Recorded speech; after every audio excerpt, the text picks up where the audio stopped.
Tiffany, do you think that did you see an increase in people that were maybe hesitant before about social media or that type of marketing, that like you were just crazy busy because people were wanting to know more about it now, or kind of pivot towards that way?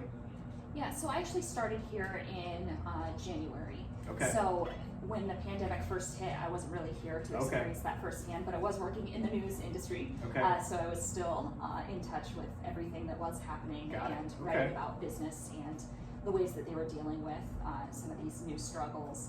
And I think more than anything, it did force a lot of people to take a step back and say, all right, I had poured so much resources into the ability to talk with people face to face or to get their bodies physically in my store. And it really forced people to take a step back and say, okay, what can I do differently? Yep.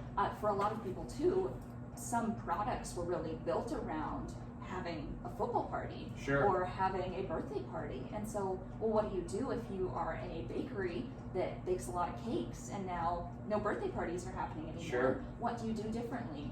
And we saw really cool adaptation with a lot of those people who, instead of making dozens of cupcakes for a party, they would sell take-home kits. Got it. So that moms who are home with their kids could have their kids decorate those cupcakes, but then also they didn't have to go through all the work of making them themselves and really dirtying up their kitchen. We saw a lot of cool adjustments too with businesses deciding to partner with other people or work with them. One cool example is HR Poppin' Snacks, which is just over in Gibbon.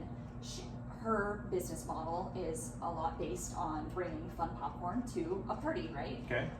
So you get the red popcorn for a Husker game, and that's really fun and exciting. Yep. But what do you do if people aren't gathering for those events anymore? So she was able to work with another one of our members, Mocha's Kitchen, who was able to help her get that product in stores. Oh. It's sold here, but here sometimes people are thinking, oh, I'm going out for that specialty item. Whereas if she can be in a grocery store that somebody just happens to pass by and say, oh yeah, I'm going to grab that and I am going to have that as a fun snack with my kids tonight. Sure. And so lots of cool cooperations like that happening too. I mean, we are stronger together, and I think that businesses really proved that. And they were willing to help each other out in a time that could have been really divisive, and they could have said, well, it's everybody for themselves because times are really hard right now. Sure. But in Nebraska, we saw the opposite. We saw more people helping each other out and giving advice, and I think we're all better because of that. That's awesome. That's great to hear.